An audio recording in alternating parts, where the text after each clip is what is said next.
It's a lady in London here. Today I want to take you on my self-guided walking tour of London's Bloomsbury. This area in central London is known for everything from medical history to literary history, and it's got great shops, restaurants, and cafes besides. There are some pretty secret gardens in here as well. I can't wait to take you around and show you the highlights. As always, the full route and map are on my blog, aladyinlondon.com.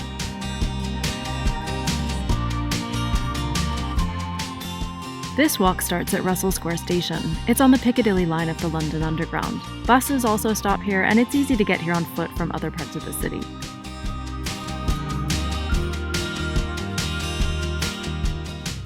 When you exit the station, you'll take a quick left. You'll soon start to see parts of the neighborhood that Bloomsbury is famous for.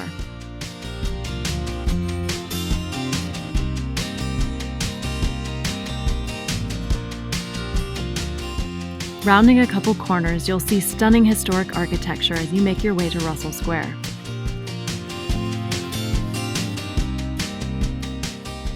This famous square has a garden in the middle. It's a great place to stop and take a rest or have a coffee at the cafe.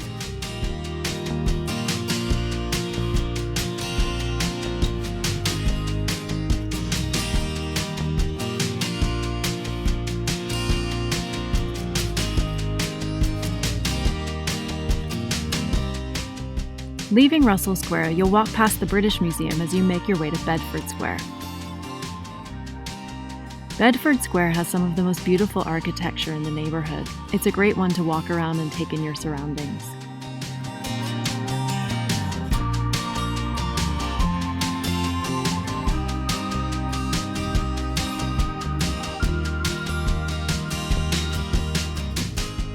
From Bedford Square, you'll make your way to the front of the British Museum. You can pop in for a visit or just explore the streets around it. There are lots of great shops and bookstores here.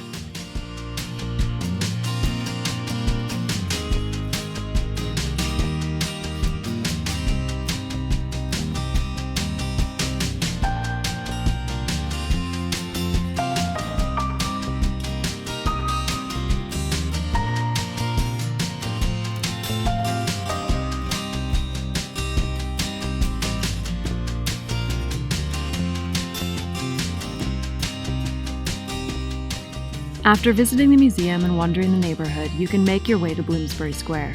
This pretty green space is a good place to rest your legs.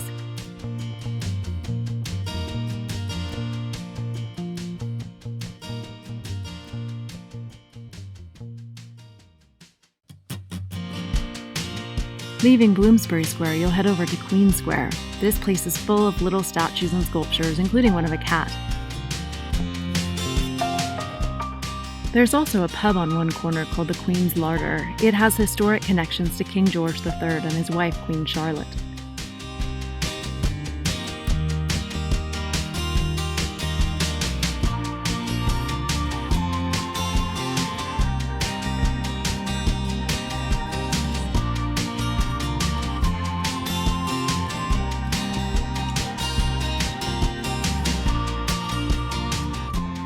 The next stop on your walk is Lamb's Conduit Street. This street is packed with restaurants, shops, cafes, and more. It's one of my favorite places in the neighborhood.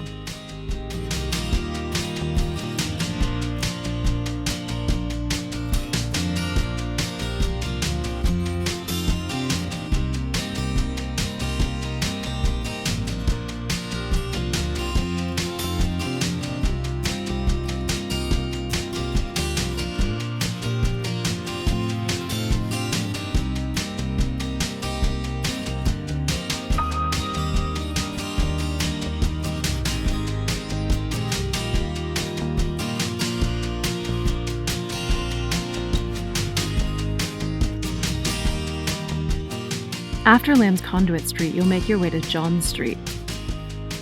John Street changes names several times as it makes its way north. You'll pass by everything from corner pubs to the Charles Dickens Museum as you go.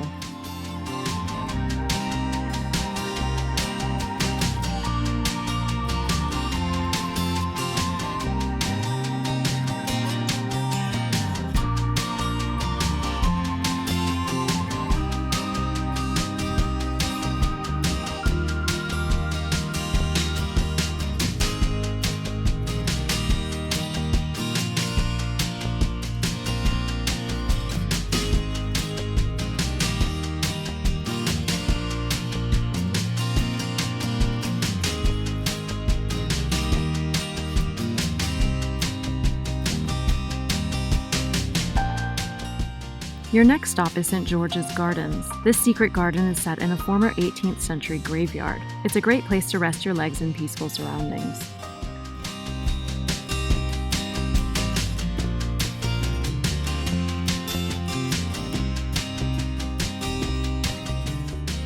Leaving the gardens, you'll make your way to Marchmont Street. This is another one of the retail hubs in the neighborhood, and there are great restaurants and shops here.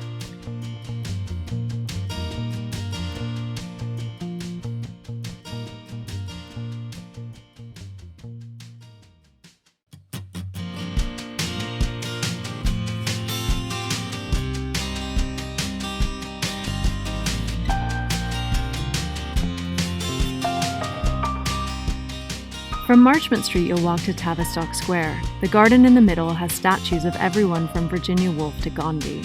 The architecture around it is beautiful too.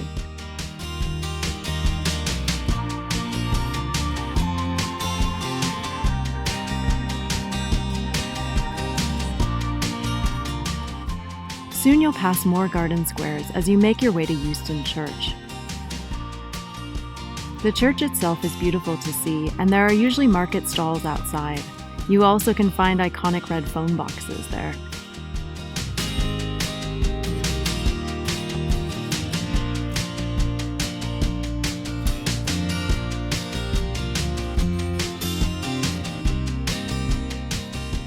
After making a couple of turns, you'll find yourself on Store Street. This is another of my favorite places in Bloomsbury because it has so many great cafes and shops.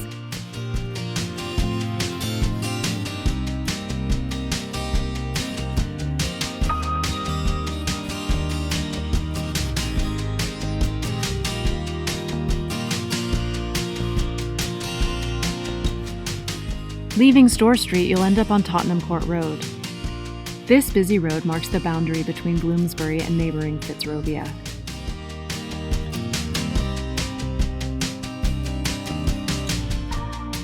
Soon you'll find yourself at Goodge Street Station, where your self-guided walking tour of Bloomsbury ends. You can pick up the northern line of the tube here. Thanks for coming around on my self-guided walking tour of Bloomsbury. I hope you enjoyed the tour, and I hope you can do it in person someday. Happy travels.